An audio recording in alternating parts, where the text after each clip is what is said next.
Hello everyone, welcome to platform of Get in India and welcome to the latest announcement from the Bharat heavy electrical limited. That is हमारे पास भेल की तरफ से आपका recruitment open होने जा रहा है फॉर द 2025। यस, बिल्कुल सही सुन रहे हैं आप। लगातार आपके पास वैकेंसीज आती जा रही हैं और इसी लिस्ट में आपके पास एक नाम और जुड़ने जा रहा है, दैट इज भेल। 2022 के अंदर में भेल ने रिक्रूटमेंट निकाला था लास्ट टाइम, जहां पर हमारे केमिकल इंजीनियर्स के लिए 10 पोस्ट निकल करके आई थी। तो चलिए, ये जो पोस्ट हमारे पास निकल करके आ रही हैं, जैसा कि हमेशा बताता हूं आपको हर वीडियो के अंदर में, यहां पर अभी आपका इनिशियल जो न्यूज़पेपर एडवर्टाइजमेंट है वो रिलीज हुआ है। अभी डिटेल नोटिफिकेशन वेबसाइट पे नहीं आया है, तो वो डिटेल नोटिफिकेशन जब आ जाएगा तो आपको मैं फर्दर और बहुत सारी चीजें बताऊंगा। लेकिन आज इसी इनिशियल वीडियो के अंदर मैं आपको सारी चीजें बता देने वाला हूं, जिससे आपको पहले से ही सब कुछ क्या है प्रिपरेशन करने के लिए कंटेंट मिल सके। ठीक है, तो पहला क्वेश्चन कि सर सीबीटी है या फिर गेट के थ्रू है, तो ऑब्वियसली बात है कि लास्ट टाइम भी सीबीटी हुआ था, इस बार भी सीबीटी है। दूसरा क्वेश्चन ये आता है कि सर कौन कौन सी ब्रांचेज एलिजिबल है, वो मैं आपको बता देता हूँ। तीसरा क्वेश्चन ये आता है कि फाइनली एलिजिबल है कि नहीं है, वो भी मैं आपको आंसर कर देता हूँ। और सबसे बड़ा क्वेश्चन आता है अगर सीबीटी होने वाला है तो उसका एग्जाम पैटर्न और सिलेबस क्या होगा। ठीक है, इन सारे वीडियो आपके जो क्वेश्चंस होते हैं इन सभी का आंसर आपको मैं इसी वीडियो में दे देता हूं। तो सबसे पहले आपको मैं बता देता हूं कि हमारे पास ये रिक्रूटमेंट जो ओपन होने जा रहा है ये इंजीनियर ट्रेनी और दूसरा सुपरवाइजर, हमारे पास जो पोस्ट आपकी होती है उन दोनों ही पोस्ट के लिए है। ठीक है ना, सुपरवाइजर ट्रेनी के लिए। इंजीनियर ट्रेनी जो हमारे पास पोस्ट होती है जनरली हमारे पास में वो फ्रेशर्स के लिए होती है, और सुपरवाइजर ट्रेनी की जो पोस्ट होती है वो एक्सपीरियंस पर्सन के लिए होती है। ठीक है ना, तो सभी का जो है ना इस पर्टिकुलरली वीडियो के अंदर में आपको आंसर मिल जाने वाला है। तो अभी आपके पास आपको दिख रहा होगा कि ये रिक्रूटमेंट जो हमारे पास न्यूज़पेपर पे जो प्रिंट है, यहाँ पर भी साफ साफ पहले ही मेंशन कर दिया गया है कि हमारे पास में ये लोग सीबीटी नहीं बोलते हैं, ये सीबीई बोलते हैं, कंप्यूटर बेस्ड एग्जामिनेशन, सीबीई बोलते हैं। तो कंप्यूटर बेस्ड एग्जामिनेशन के थ्रू ही हमारा क्या रिक्रूटमेंट आपका होने वाला है, जैसा कि मेंशन किया गया है।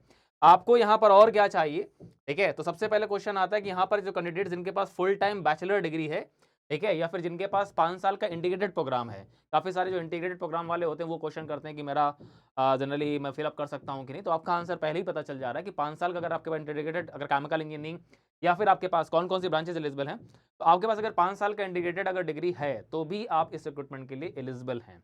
ठीक है, चलिए, मैकेनिकल इंजीनियरिंग हमारे पास, मैकेनिकल इंजीनियरिंग की हमारे पास टोटल 70 पोस्ट हैं। 28 पोस्ट हमारे पास जनरल की हैं, 7 पोस्ट ईडब्ल्यूएस की हैं, ओबीसी की 20 पोस्ट हैं और एससी की 10 पोस्ट हैं और एसटी की 5 पोस्ट हैं। टोटल 70 पोस्ट मैकेनिकल की हैं। ऑब्वियसली आप जानते हैं मैकेनिकल का ही सबसे बड़ा रोल हमारे पास होता है भेल के अंदर। देन इलेक्ट्रिकल टोटल हमारे पास 25 पोस्ट हैं, इसमें से 10 अनरिजर्व हैं, 7 ईडब्ल्यूएस, सॉरी 2 ईडब्ल्यूएस, 7 ओबीसी की हैं, 4 एससी की हैं और 2 एसटी की हैं। सिविल की हमारे पास टोटल जो है 25 पोस्ट हैं, सेम हमारे पास पोस्ट सिविल की भी हैं जैसा कि इलेक्ट्रिकल की हैं।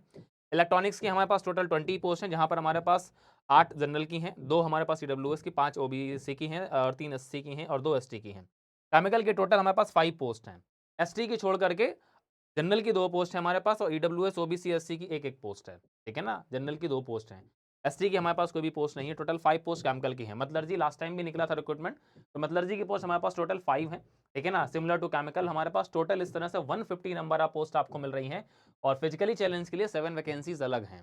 ठीक है, केमिकल के अंदर किसी भी तरह की फिजिकल चैलेंज की वैकेंसी नहीं है, सिविल में कोई वैकेंसी नहीं है और मेटलर्जी में कोई वैकेंसी नहीं है। बाकी मैकेनिकल, इलेक्ट्रिकल और इलेक्ट्रॉनिक्स के अंदर में फिजिकली चैलेंज के लिए भी वैकेंसीज हैं। ठीक है, तो टोटल 150 और 7 वैकेंसीज, लगभग 157 वैकेंसीज आपके पास निकल करके आ रही भेल की तरफ।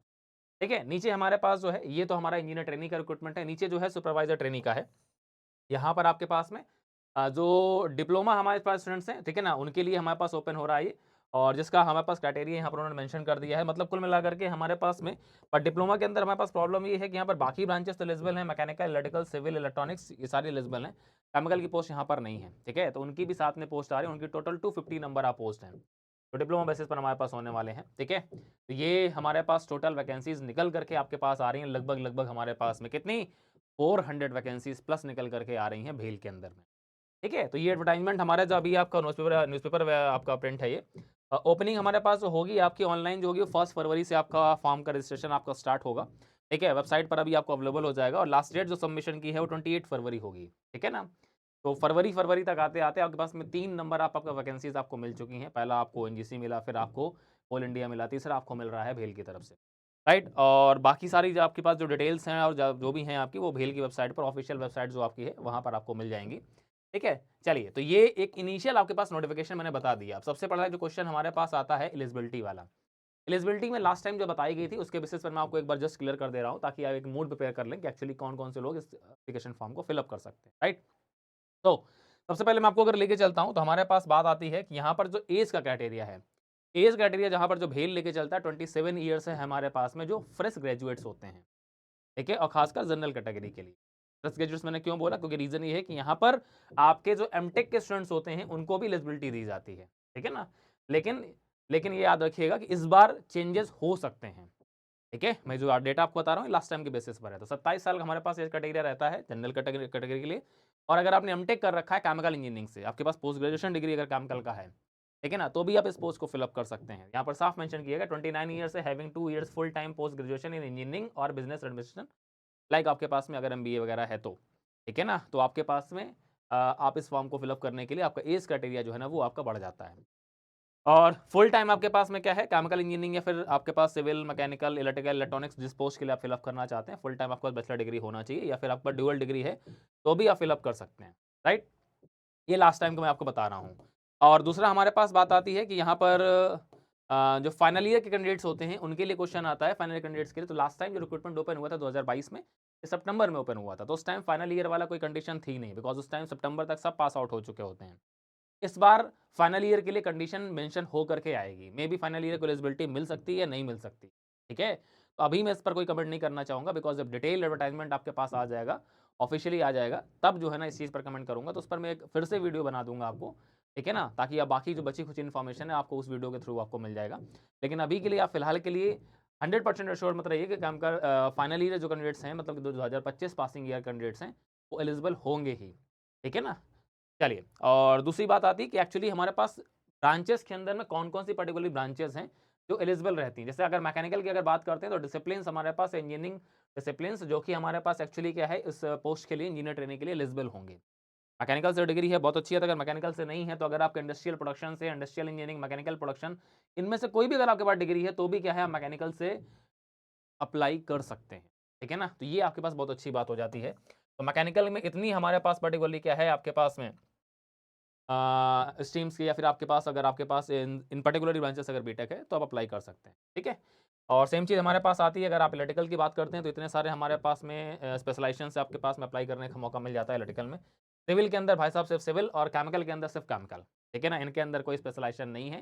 केमिकल इंजीनियरिंग के अलावा अगर आपके पास पेट्रोलियम, पेट्रोकेमिकल, पॉलीमर, ठीक है, कोई भी अगर आपका डिग्री है, केमिकल टेक्नोलॉजी कोई भी डिग्री है, then you are not eligible. आपके पास केवल केमिकल इंजीनियरिंग का डिग्री होना, ठीक है।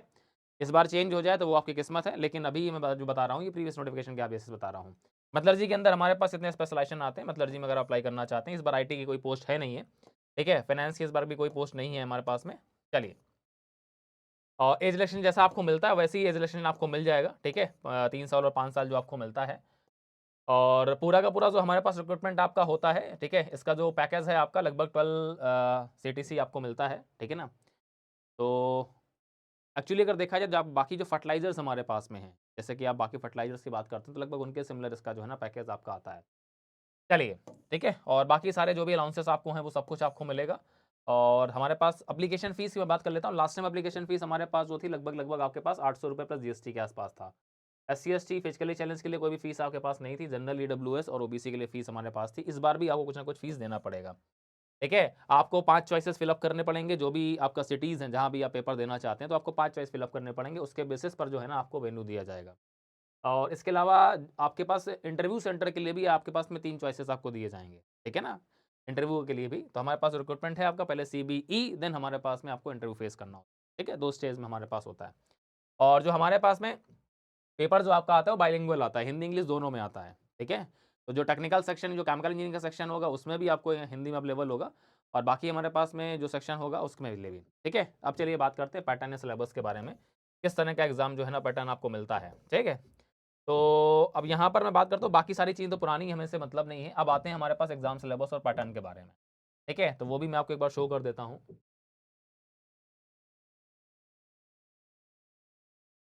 चलिए, देखिए जरा ध्यान से। लास्ट टाइम का जो हमारे पास पैटर्न है वो मैं आपको बता देता हूँ। 2.5 घंटे का एग्जाम हमारे पास हुआ था लास्ट टाइम, ठीक है। 150 मिनट का एग्जाम हुआ था, टोटल 240 क्वेश्चन थे। यहाँ पर 120 क्वेश्चन जो थे वो आपके डोमेन नॉलेज से थे, ठीक है। Chemical, mechanical, civil, electronics, electrical, जो भी आपका डोमेन नॉलेज मेथलर्जी वहाँ से होंगे।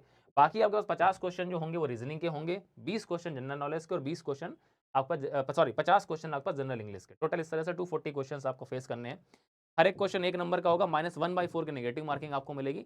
2.5 घंटे में 240 क्वेश्चन, 150 मिनट में 240 क्वेश्चन, गजब का स्पीड चाहिए होगा, ठीक है। सिलेबस जो रहता है, सिलेबस मैं आपको एक बार दिखा देता हूँ हमारे पास में। तो जो सेक्शन 1 हमारे पास किसी भी पर्टिकुलर ब्रांच का होगा, तो उसमें साफ मेंशन किया गया था हमारे पास में कि जो भी करिकुलम अंडर ग्रेजुएट प्रोग्राम में जो भी आप पढ़ते हैं, केमिकल में आप जो भी पढ़ते हैं, ठीक है, तो चाहे वो आपने पेट्रोलियम पढ़ी हो, चाहे पेट्रोकेमिकल पढ़ी हो, चाहे फर्टिलाइजर पढ़ी हो, चाहे टीपी पढ़ी हो, ट्रांसपोर्ट फिनोमेना पढ़ा हो, सारे सब्जेक्ट्स आपके इंक्लूड करते हैं वो, ठीक है ना। यहाँ पर पर्टिकुलर उन्होंने कोई सिलेबस नहीं दिया था, उन्होंने सिर्फ इतना बोला था कि जो भी करिकुलम के अंदर आता है, इस बार सिलेबस अपडेट होकर के आ जाए, वो बहुत दूर की बात है, बिकॉज जब एग्जाम का डेट आता है तब सिलेबस तो आपके पास जस्टिफाई नोटिफाई किया जाता है, ठीक है ना, तो वो हो सकता है बहुत लेट में आए। तो फिलहाल के लिए आप अभी से ये मान के चलिएगा कि आपका पूरा केमिकल इंजीनियरिंग जो है वो आपका सिलेबस है, ठीक है। और दूसरा टेस्ट रीजनिंग के अंदर में जो भी आप ऑलरेडी यहाँ पर सिलेबस देने की जरूरत नहीं है आपको, बिकॉज आप सब जानते हैं रीजनिंग का कोई आदि और अंत नहीं है, ठीक है। तो रीजनिंग के अंदर जो आप बाकी एग्जाम्स के लिए पढ़ रहे हैं, that is more than sufficient, वो यहाँ पर काम करेगा। सेम चीज़ आपके पास जनरल नॉलेज के लिए भी है, सारे सेक्शंस आपके कवर होते हैं, चाहे वो हिस्ट्री हो, चाहे वो ज्योग्राफी हो, चाहे वो इकोनॉमी हो, चाहे वो पॉलिटी हो, सब कुछ कॉन्स्टिट्यूशन से लेकर के सब कुछ कवर होता है, राइट। देन हमारे पास जनरल इंग्लिश के अंदर में हमारे पास पूरा का पूरा जो ग्रामेटिकल पोर्शन होता है वो पूरा आपका कवर होगा यहाँ पर, ठीक है। ये आपका एग्जाम पैटर्न और सिलेबस रहता है। बाकी अभी डिटेल मैनेजमेंट आपके पास आने दीजिए, वहाँ पर आपको और बहुत सारा जो है ना, अगर कुछ चेंजेस होंगे तो वो पता चल जाएंगे। और फिर आपके पास में, मेरे पास में अभी कट ऑफ भी है कि लास्ट जो रिक्रूटमेंट हमारे पास हुआ था वो कितने मार्क्स पे हुआ, वो मैं आपको बता दूंगा, बट वो फाइनल एडवर्टाइजमेंट आने के बाद, ठीक है ना। तो अभी आपके पास सारा इन्फॉर्मेशन आपको जितना मैक्सिमम चाहिए था वो मैंने कन्वे कर दिया है, आप मेंटली प्रिपेयर हो जाइए। और एक खुशखबरी जो आपके पास में थी, ठीक है, वो आपको मिल चुकी है। अब फटाफट से जो है ना अपना कॉन्सेप्ट्स को, बिकॉज बहुत सारे लोग होते हैं ना कि एक्चुअली में क्या है कि पता नहीं यार क्या होने वाला है। 5 पोस्ट हैं, ठीक है, भले ही आपको कम लग रही हो, लेकिन आपके पास ये देखिए ऑप्शंस तो आपको मिल रहे हैं। आपको तो एक ही पोस्ट चाहिए होती है ना, आप उस एक पोस्ट के लिए जी जान लगाना स्टार्ट कर दीजिए, ठीक है ना। चलिए, तो इस वीडियो में फिलहाल के लिए इतना ही, और बहुत सारी इन्फॉर्मेशन के लिए जो है ना वो आपको हम आगे बातचीत करेंगे। और अगर आप लोग की रिक्वायरमेंट होगी, अगर आपकी डिमांड होगी, तो जैसा कि हमारी बाकी टेस्ट सीरीज अवेलेबल है, वो टेस्ट सीरीज भी हम आपको अवेलेबल करा देंगे, ठीक है ना, केमिकल इंजीनियरिंग के लिए, भेल के इंजीनियर ट्रेनिंग के रिक्रूटमेंट के लिए, ठीक है। चलिए फिर, तो आप सभी को आपके आने वाले एग्जाम के लिए ऑल द बेस्ट, गेट के लिए ऑल द बेस्ट, इसके बाद आने वाले जो भी रिक्रूटमेंट एग्जाम है उन सभी के लिए आपको ऑल द बेस्ट। और कोई भी अगर आपका अगर डाउट आपको लगता है तो आप इस वीडियो के कमेंट बॉक्स में जाकर के कमेंट कर सकते हैं, ठीक है। Thank you, take care, goodbye and best of luck.